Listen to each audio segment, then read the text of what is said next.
बीते दिन कुरुक्षेत्र में झांसा रोड पर स्थित सरस्वती कॉलोनी के एक मकान को चोरों ने निशाना बनाते हुए लाखों रुपए की नकदी और सामान चोरी कर लिया। सीसीटीवी कैमरे में चोर द्वारा घर का ताला तोड़ते हुए की फुटेज भी सामने आई है। मकान मालिक बलराम सिंह ने बताया कि वे घर से बाहर अपनी रिश्तेदारी में गए हुए थे। पीछे से चोरों ने मौके का फायदा उठाकर लाखों की नकदी और सामान को चुरा लिया। घटना गणतंत्र दिवस से 2 दिन पहले की है, जब गणतंत्र दिवस की तैयारियों को लेकर पूरा प्रशासन अलर्ट मोड पर था। पूरे शहर में सुरक्षा की दृष्टि से पुलिस द्वारा सुरक्षा के व्यापक प्रबंध किए गए थे। ऐसे में चोरों ने इन तमाम सुरक्षा व्यवस्थाओं के बीच भी चोरी की घटना को अंजाम दे डाला। मैं सरस्वती कॉलोनी झांसा रोड का रहने वाला हूँ जी। कल 24 तारीख को हम अपनी ससुराल गए थे किसी काम के तहत।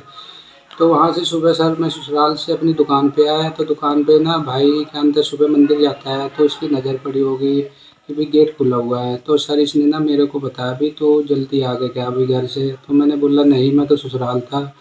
तो इसने मेरे को बताया सर के अंदर भी तुम्हारा गेट तो खुला है, मैंने सुबह ही देखा। तो मैं कहा नहीं भाई मैंने तो ताला लगाया था, गेट कैसे खुल गया।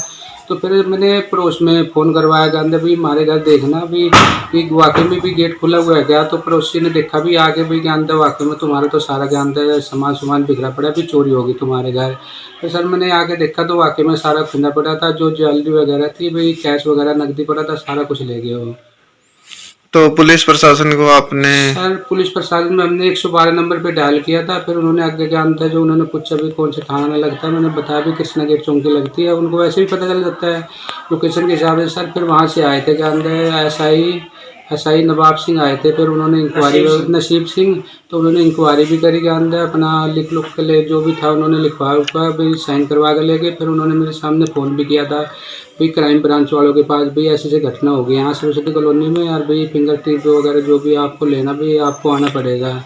तो फिर उन्होंने बोला भी कि अंदर अभी सीएम साहब का क्या अंदर प्रोग्राम है भी, हम इसमें ज़्यादा बिजी हैं भी, जैसे यहाँ से हम फ्री होएंगे 4 बजे के बाद आएंगे।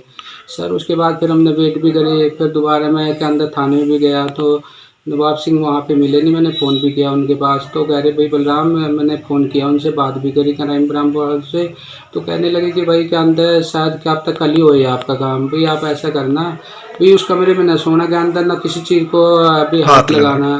तो शायद कल करवाएंगे आपका काम है। इसके बाद कोई बात नहीं हुई इनसे। तो कितना कैश था और कितनी ज्वेलरी थी? सर ये लगा लो के अंदर 90,000 तो कैश ही पड़ा था, जो मैंने गिन के रखा था के अंदर देने के लिए किसी को। और ये 2 गल्ले थे, एक गल्ला पूरा भरा हुआ था, इसमें भी थम्सिंग लगा लो आपके अंदर लाख रुपए से तो कम होगा नहीं। इतना बड़ा गल्ला आपके सामने है, कैमरे में जूम करके देख सकते हो। एक दूसरा गल्ला है उसके साथ ही दूसरा गल्ला पड़ा है, उसमें भी के अंदर 100 के नोट डालता तो वो भी भरा पड़ा, उसमें भी लगा लो के अंदर 20-25,000 तो उसमें भी थे यार। और गोल्ड 3.5 तोले गोल्ड था और 7 तोले के अंदर चांदी थी।